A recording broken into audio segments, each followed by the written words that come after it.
Since you don't have a real career like your sister, the least you can do is pay for the celebration with your little freelance savings. Be useful for once. My mother didn't even look at the bill before sliding it across the table until it hit my water glass. $1,280. That was the price she put on my dignity while wiping Wagyu grease from her lips. I didn't blink. I looked at my younger sister, Lila, who was smirking while posting a photo of her promotion dinner on Instagram. In that second, I realized this wasn't a family meal. It was a robbery. But they forgot one thing.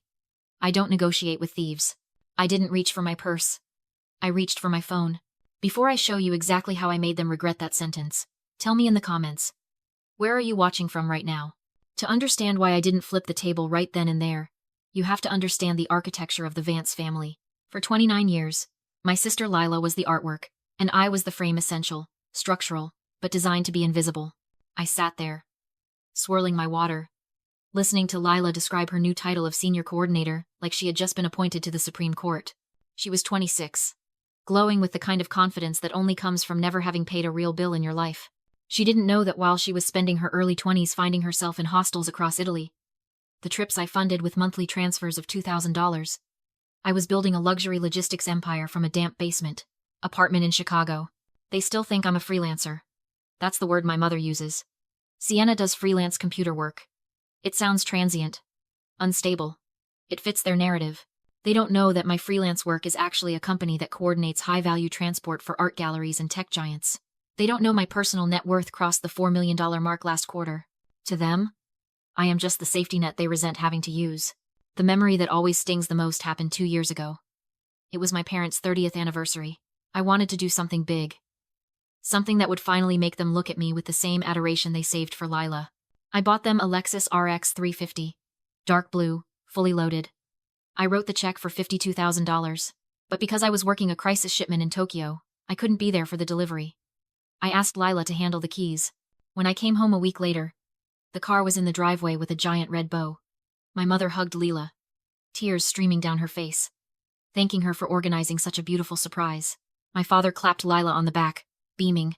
When I tried to mention that I had paid for it, my mother waved her hand dismissively and said, Yes, thank you for the money, Sienna. But Lila put so much heart into the presentation. I learned a lesson that day. In my family, my money is expected, but my credit is stolen. Back in the private room at the Onyx, the waiter poured more champagne. Lila clinked her glass against my father's and cleared her throat for the main announcement. And the best part, she said, her eyes glittering, is that because of my performance review, the company is sponsoring our family victory trip to Bali next week. All expenses paid. 5-star villa, private chef, everything. I wanted to treat you guys because you deserve it. My mother gasped, clasping her hands together. Oh, Lila. A corporate sponsorship? That is incredible. See, Gavin? I told you she was a star. My father looked at me with a sneer. You hear that, Sienna? Your sister is getting 5-star vacations comped by her job. When was the last time your freelance gigs got you anything but a headache? I stared at Lila. She didn't look away. She held my gaze with a challenge in her eyes, daring me to speak. She knew exactly who paid for that trip. 3 months ago, my mother had called me, sobbing, saying Lila was on the verge of a breakdown and needed a reset. She begged me to fund a family retreat, swearing it would be a secret gift to help Lila distress. I had wired $55,000 to the travel agency that same afternoon. Now, Lila was claiming it was a corporate reward. She wasn't just stealing my money anymore. She was stealing my competence. She was building her career mythology on the foundation of my bank account. I looked at the steak knife next to my plate. The reflection in the silver was distorted, but I recognized the look in my own eyes. It wasn't sadness. It was the cold, hard realization of a venture capitalist looking at a failing investment. I was done pouring capital into a black hole. That's amazing, Lila, I said, my voice dangerously calm. A fully sponsored corporate trip. That must be a very generous company. They value top talent, she said, taking a sip of champagne. I bet they do, I replied. I bet they value honesty too. I reached into my pocket and unlocked my phone. It was time to audit the books. Lila continued to spin her fantasy for the table, describing the corporate villa in Bali with the kind of detail that usually requires a scriptwriter. She talked about the private infinity pool, the dedicated chef, the driver who would be waiting at the airport. My father listened with his mouth slightly open, looking at her like she had just invented fire. I'm so proud of you, he said, his voice thick with emotion. You went out there, and you took what you deserved. That's the Vance way. The Vance way. I almost laughed. The Vance way was apparently begging your eldest daughter for a bailout in private and then spitting on her in public. I looked at my mother, Patricia. She was avoiding my eyes, busying herself with the wine list. She knew. She knew exactly where the money had come from. 3 months ago, she had called me at midnight, her voice cracking. She told me Lila was spiraling, that she was depressed because all her friends were traveling while she was stuck in a cubicle. Please, Sienna, she had whispered. Just this once. She needs a win. If you pay for this trip, I promise I'll pay you back when the tax return comes in. Let's just call it a family gift. I had wired $55,000 the next morning. I didn't do it for Lila. I did it because I couldn't stand the sound of my mother begging. And now? Here she was, drinking $20 water, letting Lila claim credit for my work, and shoving a $1,200 dinner bill at me as a penalty for existing. That was the moment the realization hit me. I call it the parasitic pride paradox. For years, I thought they treated me like a failure, because they actually believed it.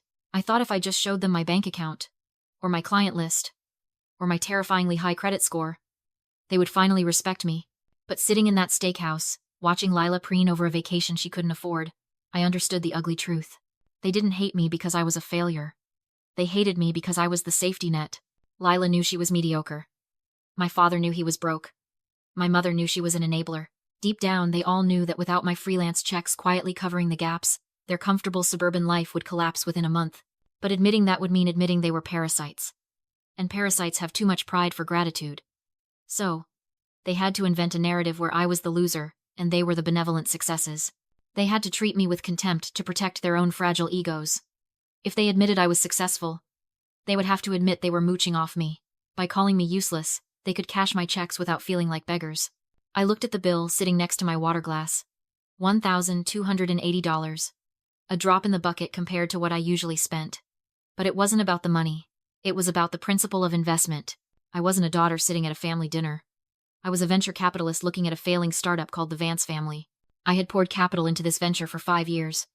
I had covered operational costs, employee perks, and bonuses. And what was my return on investment? Disrespect. Lying executives. And a demand for more funding.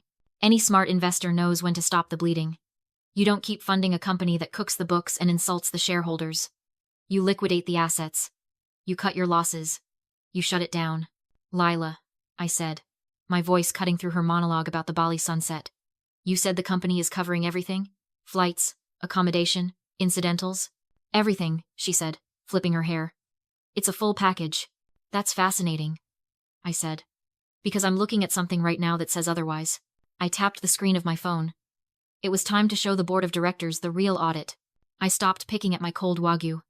The hunger I had felt when I walked in was gone, replaced by a sensation that was sharp, metallic, and incredibly clarifying. It was the feeling of a padlock clicking shut. For years, I had treated these dinners like an interrogation I hoped to survive.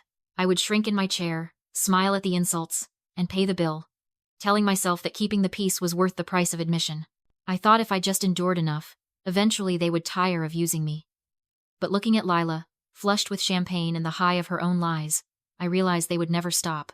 Consumption is what parasites do. They don't have an off switch. You have to be the one to apply the pesticide. I wiped my hands on the linen napkin and picked up my phone. Checking your bank balance to see if you can afford the tip? Lila quipped, raising an eyebrow at me. Don't worry. Mom can cover the gratuity if you're short. Just checking the itinerary, I said, my voice flat. Oh, you want to see where we're staying? Lila beamed, pulling up a photo on her own phone to show my father. Look at this infinity pool, Dad. It overlooks the jungle. While they fawned over a JPEG of a pool I had paid for, I opened my American Express app. Face ID. Let me in instantly. The dashboard loaded. A sleek interface of black and silver. I tapped on the tab labeled Account Management, and then Authorized Users. There it was. The smoking gun I had carried in my pocket for 5 years. Forgotten until this exact moment. Name: Lila Vance. Card member. Since 2019. Spending: limit. No preset limit. Status: active. I remembered the day I added her. She was 21, crying in my old kitchen because she couldn't get approved for an apartment in the city. Her credit score was non-existent. Please, Sienna, she had begged. If you add me as a user on your card, your credit history becomes mine. I won't even use the card. I just need the score boost. I had said yes. I always said yes. And because I paid my bills in full every single month for a decade, Lila inherited a pristine 780+ credit score without ever lifting a finger.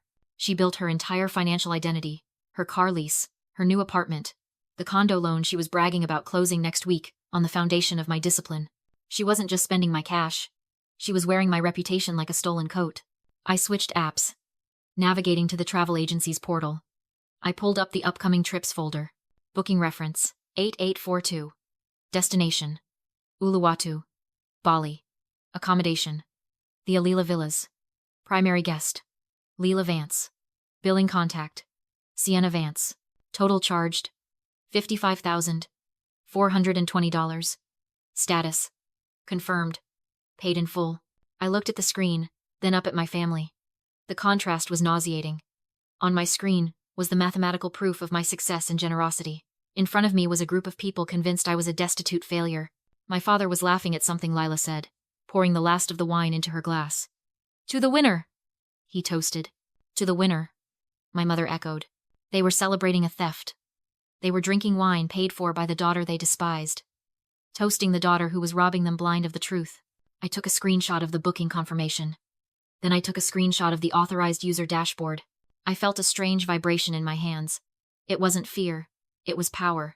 For 29 years, I had tried to win them over with love, with logic, with loyalty. None of it had worked. But I had one language left that I knew they understood perfectly. Leverage. I looked at the 80-inch flat-screen TV mounted on the wall of the private room. It was currently cycling through a slideshow of Lila's selfies. Lila at graduation. Lila at her new desk. Lila holding a coffee cup like it was a trophy. The TV was connected to the room's media system.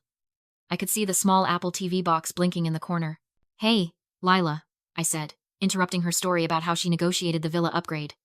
"You have photos of the villa on your phone, right?" "Obviously," she sneered. "You should cast them to the big screen," I suggested, gesturing to the TV. "Show Mom and Dad the master suite. They'd love to see where they're sleeping." Lila's eyes lit up. The narcissist in her couldn't resist a bigger stage. "That's actually a great idea. Wait, let me connect." She fumbled with the remote, switching the input to screen mirroring. The room code popped up on the screen. ONYXVIP 442. "Got it," she said. "Me too," I whispered to myself. I typed the code into my phone. I wasn't just going to pay the bill. I was about to present the receipt. Lila's phone synced with the system, and suddenly, her face was 5 feet tall on the wall of the private dining room. The slideshow began. There was Lila posing, with a latte. Lila pretending to work on a laptop that was clearly turned off. Lila holding a Employee of the Month certificate that looked like she had printed it herself. My parents watched the screen like it was a documentary on world peace. My father was nodding, a proud, goofy smile plastered on his face. My mother, Patricia, stood up, tapping her spoon against her champagne flute. The sound rang out, sharp and demanding. "I just want to say something," she announced, her voice trembling with performance emotion. "To Lila, the only one of my children with the ambition to take us to places like Bali.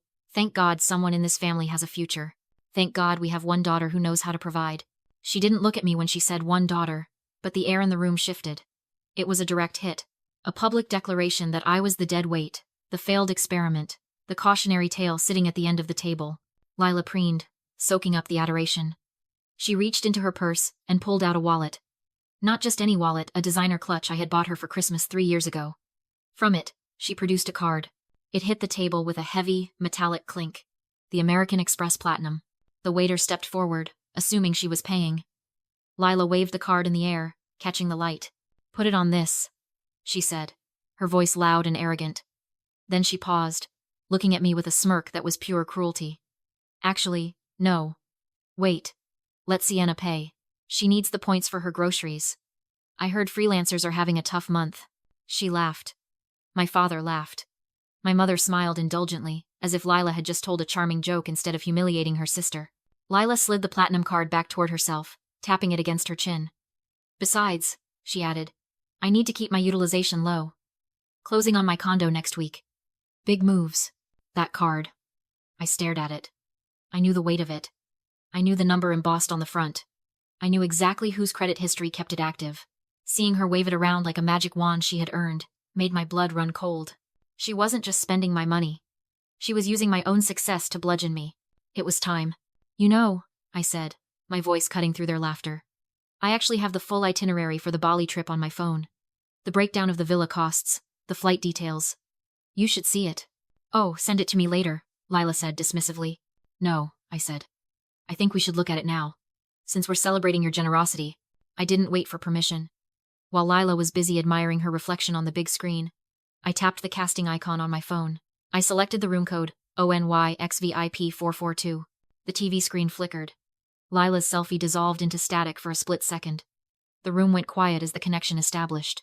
My phone screen mirrored onto the 80-inch display. The brightness illuminated the dark room, casting a harsh blue glow over my family's confused faces. What are you doing? Patricia asked, squinting at the screen. Just showing you the reality, I replied. I swiped away from the photo gallery. I opened the banking app. It was showtime. The screen on the wall didn't flicker. It shifted with the brutal clarity of a high-definition indictment. Lila's selfie vanished, replaced by the stark, black and silver interface of my American Express dashboard. The font was large enough to be read from the parking lot. At the top, in bold white letters, Primary Account Holder, Sienna Vance. Directly underneath, in red text that looked like a warning label, Authorized User, Lila Vance. The room went dead still. I pulled up the Bali invoice on the screen. $55,000 paid with my card. You lied, I said. You told everyone your company covered it. You've been charging my account for 5 years. My mother tried to shut me down. I ignored her and disputed the charge. A green banner appeared. Credit appliced. Booking cancelled. Lila panicked. Not about the vacation, about her mortgage. She needed my Amex history to close on her condo. Please, she begged. If you take me off the card, I lose everything. I explained the truth. She had no credit of her own. My 5 years of perfect payments were propping up her entire life. Then I removed her as an authorized user. Her name vanished. Her future vanished with it. The refund pinged my phone. My parents stared in shock. I stood, calm, handed Lila the dinner bill, and walked away. My father shouted I was cutting myself off. No, I said. I just stopped making the payments. I left the restaurant and drove into the night feeling lighter than I ever had.